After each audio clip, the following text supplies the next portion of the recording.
தமிழ்லையும் எழுதப்பட்டிருக்கு. சமஸ்கிருதத்தில் என்ன எழுதிருக்குன்னா சோழ மன்னர்கள் அவங்களோட ஹிஸ்ட்ரிலாம் எழுதிருக்கு. அப்படின்னா இந்த சோழர் அரசு சேர்ந்தது தானே. தமிழ் என்ன எழுதிருக்குன்னா இந்த செப்பேடோட கதை. அந்த கதை என்னன்னு பார்க்கலாமா? இது தாய்லாந்தில் ஆரம்பிக்குது. தாய்லாந்து மன்னர் நாகையில் ஒரு புத்த விகாரம் கட்டணும் அப்படின்னு சொல்லி ஆசைப்பட்டுறாரு.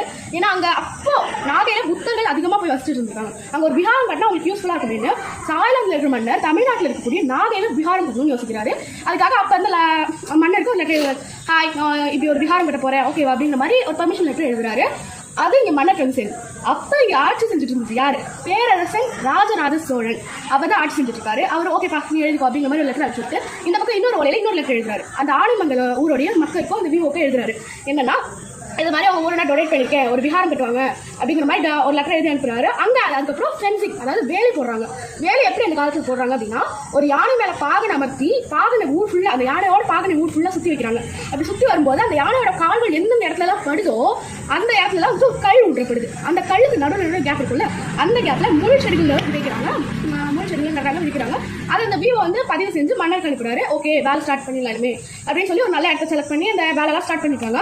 அதுக்கப்புறமா அதுக்கு சூடாமணி விகாரம்னு பெயரும் சொல்லப்படுது. அதுக்கப்புறமா மன்னர் இன்னொரு கடையை அனுப்புறாரு. என்னன்னா இந்த ஆனைமங்கலத்திலையும் அது சுற்றி இருக்கக்கூடிய நகரங்கள்லையும் இருக்கக்கூடிய வரி நெல் வரும் இல்லையா, அந்த காலத்தில் காசா இல்லை நெல் அனுப்புறாங்க. அந்த வரி நெல்லை எடுத்துக்கிட்டு போய் அந்த விகாரத்துக்கு கொடுத்துருங்க, எனக்கு வேண்டாம் அப்படிங்கிற மாதிரி அவங்க சொன்னதும் ஓகே அப்படிங்கிற மாதிரி இவங்களும் எடுத்துட்டு போய் கொடுத்துருவாங்க. அதாவது என்னன்னா ஒரு ராஜராஜ சோழன் அந்த மன்னருக்காக இந்த விகாரம் கட்டக்கூடிய கிராமத்தை தந்துக்காரு. இதை டாக்குமெண்ட்ரேஷன் பண்ணிடலாம். இந்த இது எழுதப்பட்டிருக்கு. ஓகே இவர் எழுதும் போதே செப்பேட்ல எழுதினாருன்னு கிட்ட கிடையாது, ஓலைகள் தான் முதல்ல எழுதப்பட்டிருக்கு. ராஜேந்திர சோழன் காலகட்டத்தில் தான் செப்பேடுகள் எழுதுனா ஒரு கதை இருக்கு.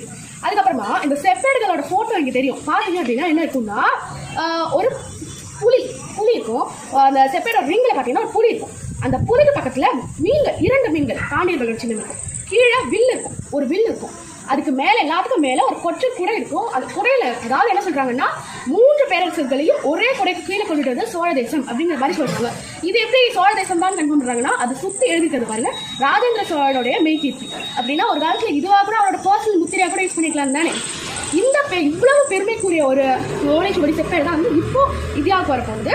இது வந்து தமிழ்நாட்டில் இருக்கக்கூடிய தஞ்சைக்கோ இல்லை திருச்சிக்கோ இது மாதிரி சோழர்களோட புகழ் பரவி இருக்கிற இடங்கள்ல ஒரு மியூசியமாக வச்சோ இல்லை தஞ்சை பெரிய கோயிலில் ஒரு சின்ன மியூசியமாக வச்சோவாவது இதை நம்ம பார்க்குற மாதிரி செஞ்சால் படிக்கிற மாதிரி செஞ்சால் ரொம்ப நல்லா இருக்கும் அப்படிங்கக்கூடிய என்னுடைய அந்த இதை முன்னாடி வச்சு இந்த வீடியோவை நிறைவு செய்வது உங்கள் விஸ்வா. நன்றி, வணக்கம்.